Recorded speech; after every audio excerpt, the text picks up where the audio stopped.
Ankur, sowing seeds of hope.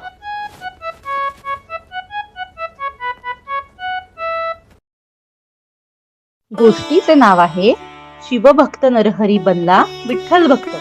तुम्ही अंकुर चॅनलवरच्या संतांच्या गोष्टी पाहताय ना. तुम्हाला माहीतच असेल, 13व्या शतकात आपल्या देशावर परकीय शत्रूंची सारखी आक्रमणे होत होती. आपला समाज भेदभावांमुळे विखुरला गेला होता. या समाजाला एकत्र आणण्याचे मोठे काम या संत मंडळींनी केले बर का. त्या काळी आपला समाज शैव आणि वैष्णव या भक्तांमध्ये विभागला गेला होता.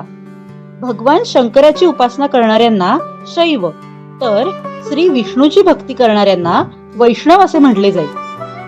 शिव विष्णू भक्तांमधील वाद खूप वाढत चालला होता आणि हा वाद मिटवण्यासाठीच जणू संत नरहरी सोनार यांचा जन्म पंढरपुरात झाला. मुळापासूनच कट्टर शिवभक्त असलेल्या नरहरी सोनार यांना शिव विष्णू हे एकच आहेत याचा साक्षात्कार कसा झाला हे सांगणारी ही गोष्ट. सोनार काम हा नरहरी सोनारांच्या घराण्याचा व्यवसाय. नरहरी सोनारांच्या आईचे नाव सावित्रीबाई आणि वडिलांचे नाव अच्युत. आई वडील मोठे शिवभक्त. शंकर भक्तीचे संस्कार छोट्या नरहरीवरही झाले होतेच. नरहरी वडिलांसोबत पहाटे उठे, शंकराची पूजा आणि आरती करे. माता पार्वतीवरही त्याची मोठी श्रद्धा होती. महादेवाची सगळी स्तोत्र त्याला एकदम पाठ होती. तो आपल्या वडिलांना म्हणे, बाबा, सगळ्या जगात महादेवच सगळ्यात मोठा देव आहे. बाबा, मी दुसऱ्या देवाचे दर्शन अजिबात घेणार नाही. शंकर मंदिर सोडून दुसऱ्या देवळात जाणार नाही. तासन तास नरहरी महादेवाचा जप करीत बसे. नरहरी महादेवात अगदी एकरूप होऊन जाई. मोठा होऊ लागला तसा तो आपला सोनार कामाचा व्यवसाय सांभाळू लागला. मल्लिकार्जुन मंदिरातच त्याने आपला सोन्याचा धंदा थाटला. आपल्या कामात तो महादेवाचेच रूप पाही. अतिशय नम्र, प्रामाणिक, कष्टाळू अशा शिवभक्त नरहरीचा पंढरपूर गावात सर्वजण खूप आदर करायचे. एके दिवशी नरहरी सोनार आपल्या दुकानात काम करीत बसले होते. तेवढ्यात तिथे पंढरपुरातील एक श्रीमंत सावकार आला. हा सावकार गावातील प्रतिष्ठित व्यक्ती होता. विठ्ठलाचा मोठा भक्तही होता. नरहरी सोनारांनी सावकाराचे स्वागत केले. मालक, आमच्याकडे कसे येणे केलेत? काय सेवा करू आपली? नरहरी, माझे तुझ्याकडे खूप महत्वाचे काम आहे. तुला माहितीच आहे की मी विठ्ठल भक्त आहे. पांडुरंगाच्या कृपेने आम्हाला नुकतेच पुत्ररत्न प्राप्त झाले आहे. माझ्या मनात आले आहे की पांडुरंगाला आपण एक सोन्याचा करगोटा अर्पण करावा. येणाऱ्या एकादशीला पूजा करून हा करगोटा विठोबाच्या कमरेला बांधायचे आम्ही ठरवले आहे. नरहरी, तुझी शिवभक्ती खूप मोठी आहे. तुझ्यासारख्या संत माणसाच्या हातून घडवलेला दागिना विठोबाला देता आला तर मी स्वतःला खूप भाग्यवान समजीन. शेठजी, तुमच्या भावनांचा मी आदर करतो, पण मी भगवान शंकर सोडून कोणत्याही देवासाठी दागिना बनवणार नाही. करगोटा बनवण्यासाठी देवाच्या कमरेचे माप घ्यावे लागेल. त्यासाठी मला विठ्ठल मंदिरात जावे लागेल आणि ते मी कधीही करणार नाही. महादेवाशिवाय मी कोणत्याही देवाचे दर्शनही घेणार नाही. हा माझा नियम आहे. मला क्षमा करावी. मग सावकार नाराज झाला. सावकाराच्या डोक्यात एक कल्पना आली. तो म्हणाला, नरहरी, आपण एक काम करूयात. मी मंदिरात जाऊन विठोबाच्या कमरेचे माप घेऊन येईन. मला मापासाठी दोरा दे. मग तर झालं. मोठ्या आशेने आलोय रे नरहरी तुझ्याकडे. नाही म्हणू नकोस रे. सावकाराने हात जोडून विनंती केली. मग नरहरींना नाही म्हणता येईना. त्याने या कामाला होकार दिला. आपल्याकडचा दोरा सावकारास मापासाठी दिला. मग सावकार पांडुरंगाच्या कमरेचे माप घेऊन परत आला आणि मापाचा दोरा नरहरींना दिला. त्याबरोबर उत्तम उत्तम हिरे आणि माणके पण दिली करगोट्यात गुंफण्यासाठी. नरहरींनी मग सोन्याचा करगोटा करण्याचे काम सुरू केले. खूप मन लावून कष्ट करून त्याने सांगितलेल्या दिवशी सुंदर सोन्याचा करगोटा तयार केला. सावकार सकाळीच दुकानात आला आणि म्हणाला, नरहरी, काम झालं का रे? मालक, या या, हा तुमच्या देवाचा करगोटा. एकदम मापाप्रमाणे तयार झाला आहे करगोटा. पहा, तपासून घ्या. आहा हा, काय सुंदर दागिना घडवलायस नरहरी तू. सावकार एकदम खुश झाला. मग ठरल्याप्रमाणे एकादशीला सावकाराने विठ्ठल मंदिरात विठ्ठलाची पूजा केली. पूजा झाल्यावर पुजारी म्हणाले, आता तुम्ही आणलेला दागिना पांडुरंगाला घाला. सावकाराने करदोटा हातात घेतला आणि पांडुरंगाच्या कमरेला लावू लागला. पण करगोटा 4 बोटे मोठा झाला होता. सावकार म्हणाला, अरे च्या, असं कसं झालं? मग त्याने आपल्या नोकराला सांगितले. राम्या, नरहरीकडे जाऊन करगोटा 4 बोट आखूड करून आण बरं जरा. राम्या मग नरहरींकडे आला.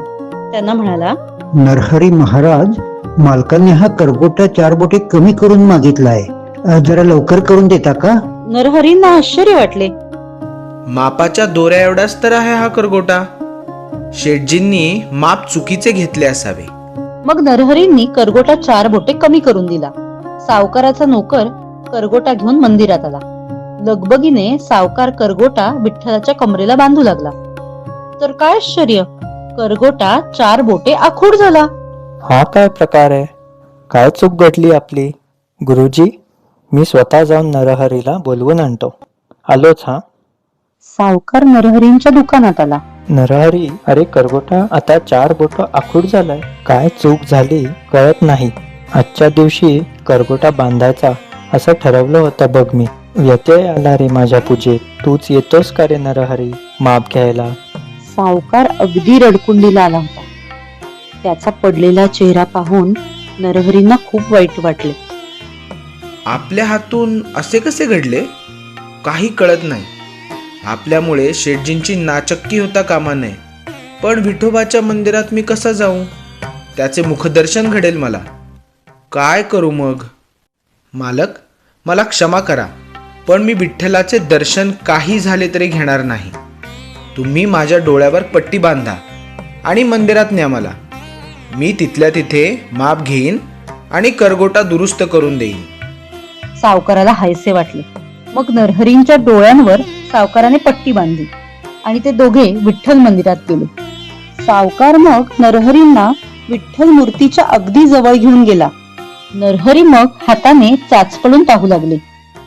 नरहरींचा हात विठ्ठलाच्या हाताशी गेला. कमरेवर हात ठेवून विठ्ठल उभा असतो हे त्यांना माहिती होते. ते विठ्ठलाच्या कमरेचा अंदाज घेऊ लागले. तोच काय झाले? त्यांच्या हातात श्री शंकर पांघरत असलेल्या वाघाच्या कातडीचा स्पर्श झाला. त्यांना क्षणभर वाटले की आपण शंकर मूर्तीवरच हात फिरवतोय. मग त्यांनी आश्चर्याने आपला हात पांडुरंगाच्या गळ्याशी नेला.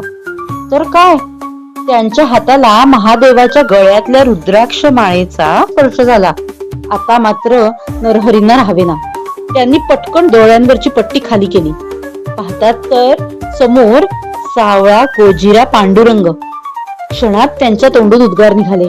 आहा, पण त्यांनी स्वतःला सावरले आणि पट्टी डोळ्यांवर घेतली. ते परत पांडुरंगाच्या कमरेचे माप घेण्यासाठी हाताने चाचपू लागले. तर परत काय घडले? त्यांच्या हाताला त्रिशूळ आणि कमंडलूचा स्पर्श झाला. हे काय होतंय महादेवा? मला इथे तुझे अस्तित्व का जाणवतंय? असं मनात म्हणत त्यांनी परत भराभरा विठ्ठल मूर्तीवरून हात फिरवण्यास सुरुवात केली. तर त्यांना परत तसेच जाणवले. व्याघ्र चर्म, रुद्राक्ष माळा, त्रिशूळ, कमंडलू आणि आता डोक्यावरच्या जटा सुद्धा. त्यांच्या मनात साक्षात महादेव उभे राहिले होते. डोळ्यांनी महादेवाला आता पाहावे म्हणून घाईघाईने त्यांनी डोळ्यावरची पट्टी खाली केली. तर समोर सावळा गोजिरा प्रेमळ हसरा विठ्ठल उभा. त्यांनी लगबगीने परत पट्टी डोळ्यावर घेतली. त्यांनी विठ्ठलाचे पाय घट्ट हातात धरून ठेवले. मंदिरातले सगळेजण आश्चर्याने पाहत होते की शिवभक्त नरहरींना काय झाले. नरहरींना आता काय करावे सुचत नव्हते. त्यांच्या डोळ्यातून फक्त अश्रू येत होते. तोच विठ्ठलाने त्यांना दृष्टांत दिला. नरहरी, अरे उठ. मी तुझा शिव आणि मीच विष्णू. हर आणि हरी दोन्ही मीच रे. अरे मी शिवलिंग शिरावर धारण केले आहे. एका परमात्म्याची ही वेगळी रूपे, त्यावरून भेदाभेद करू नकोस. हरिहर ऐक्याचा संदेश साऱ्या जगाला दे नरहरी. नरहरींनी मग डोळ्यावरची पट्टी पटकन काढली. डोळे भरून पांडुरंगाला ते पाहू लागले. देवाचे सुंदर लोभसवाणे रूप पाहताना त्यांचे ध्यानच हरपले. सगळा अहंकार, सगळा भेदाभेद, सगळा हट्ट, सगळं गळून पडलं. त्या दिवसापासून नरहरी सोनार महादेवांसोबत विठ्ठलाचे निस्सीम भक्त बनले. आपले आयुष्य विठ्ठल भक्तीत ते घालवू लागले. नरहरी सोनार उतार वयात देखील सोनार कामाचा व्यवसाय करीतच होते. एकदा विठ्ठल मूर्तीला सोन्याचे दागिने ठोकून ठोकून बसवत असताना अचानक त्यांचे एक हत्यार विठ्ठल मूर्तीवर आपटले गेले. असा विव्हळण्याचा आवाज त्यांना विठ्ठल मूर्तीतून आला. नरहरी सोनारांनी लगेच आपल्या हातातली हत्यारे टाकून दिली. दुःखी होऊन विठ्ठलाला त्यांनी नमस्कार केला.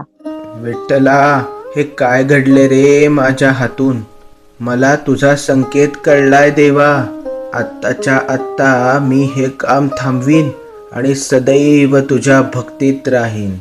असे म्हणून त्या क्षणी त्यांनी आपले सोनार कामाचे सगळे साहित्य एका कापडात गुंडाळून ठेवून दिले. नंतर नरहरी सोनार विठ्ठलाच्या कटीमध्ये म्हणजे कंबरेत विलीन झाले.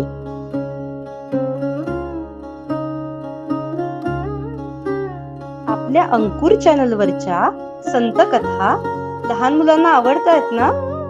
त्यांच्या प्रतिक्रिया कमेंट्स मधून किंवा इथे दिलेल्या ईमेल आयडी वर नक्की कळवा आम्हाला.